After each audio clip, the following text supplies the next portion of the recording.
ना शिंदे मुझसे मोहब्बत करता है, ये जुमला सुनने के बाद तो मोहब्बत पर से एतबार उठ गया मेरा। लोग शहर के अंदर ऐसे हैं कि चुनाव चुन करके आ जाने के बाद नई नवेली दुल्हन की तरह घर में बैठ करके मेहंदी संभालते हैं, और चुनाव जब करीब आते हैं तो मेहंदी छुड़ा करके सड़कों पर निकल करके छचन करते हैं। अगर ईवानों के अंदर हमारी आवाज़ नहीं सुनी जाएंगी तो हम सड़कों के ऊपर आकर के हुकूमत के सामने हम हमारी डिमांड रखेंगे के बाद दलीलों से कहें तो रद्द होती है, उनके होंठों की खामोशी भी सनद होती है, कुछ न कहने से भी छिन जाता है एजाज़ सुखन, जुल्म सहने से भी जालिम की मदद होती है। कि शेर की मूछें अगर सफ़ेद हो जाती है लेकिन वो धाड़ना नहीं छोड़ता है। कि अजीब दौर सहाफ़त है मेरे मुल्क में, अब पैसे देने पड़ते हैं बुरी खबर के मुझे, बस इसलिए कि मैं उसकी तरफ देख न सकूँ, वो दिखा रहा है मंजर इधर उधर के मुझे। हुकूमत हिंदू मुस्लिम मंदिर मस्जिद और मीडिया खरीदने के दर पे है। जो लीडर गरीबों के दरमियान में बैठेगा,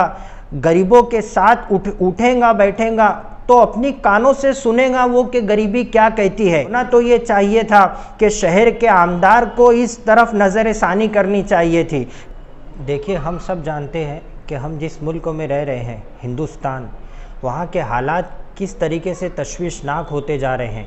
मौजूदा हुकूमत जिन्होंने किस तरीक़ा से सब्ज़ बागात दिखाए थे चुनाव के पीरियड के अंदर, आवाम को 15 लाख रुपया मिलेगा, 2 करोड़ रोज़गार दिए जाएंगे, Beti Padhao Beti Bachao, digital India, making India, और भी इस तरीके से अच्छे दिन आने वाले हैं, इस तरीक़ा से और भी बहुत सारी बातें की गई थी।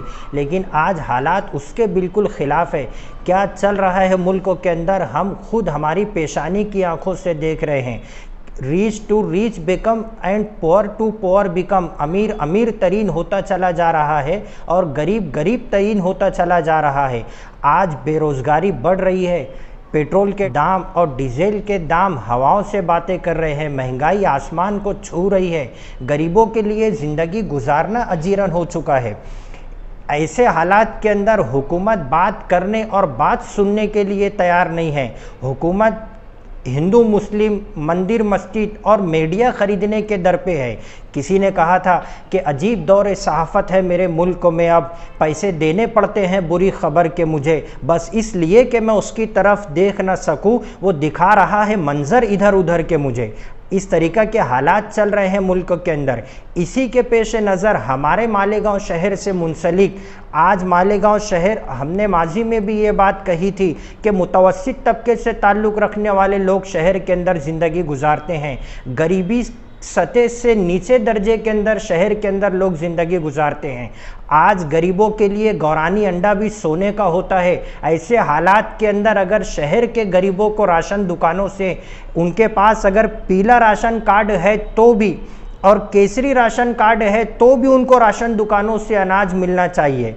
यही बात के पेश नज़र माजी में शेख रशीद साहब ने एक प्रेस कॉन्फ्रेंस ली थी, उसके अंदर उन्होंने ये बात कही थी कि मालेगांव शहर के अंदर गरीबों को राशन दुकानों से अनाज नहीं मिल रहा है, केसरी कार्ड जिनके पास है उन्हें अनाज नहीं मिल रहा है। यही डिमांड के पेश नज़र एक धड़क मोर्चे का ऐलान किया गया था। 12 दिसंबर को बरोज़ पीर दोपहर में 3 बजे जूना आगरा रोड मराठा स्कूल के सामने अशोका लॉज, जो अब हीरा लॉज के नाम से मंसूब हो चुकी है, वहाँ से एक धड़क मोर्चा निकाला जाएगा। मैं शहर की आवाम से, नौजवानों से, बुज़ुर्गों से और मेरी माओ बहनों से गुजारिश करता हूं कि ये जमहूरी मुल्क है, यहाँ पर सरों की तादाद देखी जाती है। आप एक बड़ी तादाद के अंदर ये धड़क मोर्चे के अंदर आप शरीक हो और अपने साथ केसरी राशन कार्ड का ज़ेरॉक्स कॉपी और उसके ऊपर अपना नाम और अपना मोबाइल नंबर लिख करके आप वो मोर्चे के अंदर शामिल हो।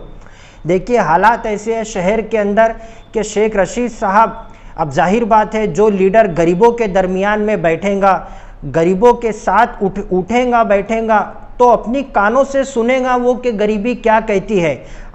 शेख रशीद साहब का ये शुरू से तरीक़ाकार रहा है कि ये गरीबों के दरमियान में उठते बैठते हैं तो इन्हें इस बात का अंदाज़ा है कि गरीबी क्या कहती है, ये गरीबों के लिए है। होना तो ये चाहिए था कि शहर के आमदार को इस तरफ नज़र सानी करनी चाहिए थी, लेकिन जाहिर बात है कुछ लोग शहर के अंदर ऐसे हैं कि चुनाव चुन करके आ जाने के बाद नई नवेली दुल्हन की तरह घर में बैठ करके मेहंदी संभालते हैं, और चुनाव जब करीब आते हैं तो मेहंदी छुड़ा करके सड़कों पर निकल करके छचन करते हैं। ऐसा मैं नहीं, जनता कह रही है। ऑडियो क्लिप मौजूद है हमारे पास। हम तो बहैसियत तर्जुमान जनता की तर्जुमानी कर रहे हैं और आपको इस बात से रोशनास करवा रहे हैं कि देखिए और सुनिए जनता क्या कह रही है आपके ताल्लुक से।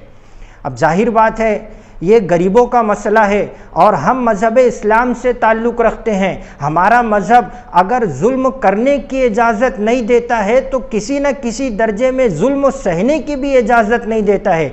आज अगर गरीबों को उनका हक नहीं मिल रहा है तो हम ये उनका हक दिलाने के लिए हम गरीबों को जमा कर रहे हैं कि आप हमारे साथ आइए और हम एक मोर्चा निकालेंगे। मोर्चे के अंदर शरीक हो करके, जाहिर बात है अगर ईवानों के अंदर हमारी आवाज़ नहीं सुनी जाएंगी तो हम सड़कों के ऊपर आकर के हुकूमत के सामने हम हमारी डिमांड रखेंगे कि ये सरासर जुल्म है और जुल्म सहना भी किसी न किसी दर्जे में जालिम की मदद करने के मुतरादिफ है। किसी ने कहा था कि बात दलीलों से कहें तो रद्द होती है, उनके होंठों की खामोशी भी सनद होती है, कुछ न कहने से भी छिन जाता है एजाज़ सुखन, जुल्म सहने से भी जालिम की मदद होती है।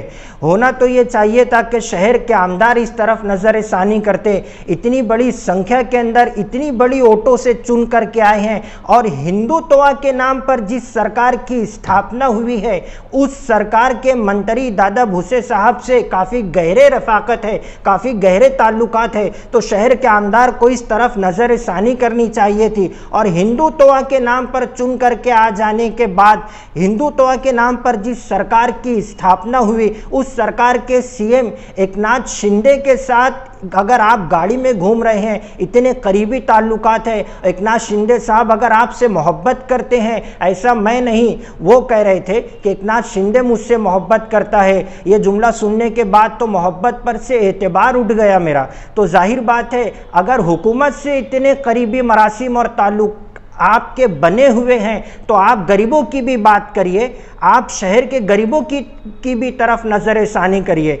ठीक, खैर मैं शहर की आवाम से फिर दोबारा ये गुजारिश करना चाहता हूँ कि आप ये धड़क मोर्चे के अंदर एक बड़ी तादाद के अंदर हमारी माएँ बहनें, हमारे नौजवान बुज़ुर्ग एक बड़ी तादाद के अंदर आप इस मोर्चे के अंदर आइए और हम हमारी डिमांड वहाँ पर रखेंगे। अगर हमारे मुतालबात पूरे होते हैं तो ठीक है और अगर नहीं होते हैं तो पार्टी के ज़िम्मेदारान फिर मीटिंग करके आगे का लाहे अमल तैयार करेंगे कि आगे क्या करना है। और फिर जाहिर बात है शेख रशीद साहब के ताल्लुक से माजी में ये भी कहा गया था कि 40 साल इतराफ़ खिदमात का प्रोग्राम हो जाने के बाद शेख रशीद साहब सियासत से दस्तबरदार हो जाएंगे। लेकिन इससे पहले भी माजी में मोर्चा निकला था कारपोरेशन के ख़िलाफ़ में, अभी फिर ये मोर्चा निकल रहा है। तो कहीं ना कहीं ऐसा कहने वाले लोगों को ये बात समझ लेनी चाहिए कि शेर की मूँछें अगर सफ़ेद हो जाती है लेकिन वो धाड़ना नहीं छोड़ता है।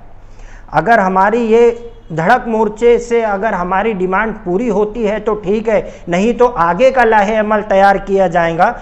वो कहते हैं ना कि दिए जला के सभी बाम उदर में रखते हैं और एक हम हैं उसे रह गुज़र में रखते हैं। समंदरों को भी मालूम है हमारा मिजाज, हम तो पहला कदम ही भंवर में रखते हैं।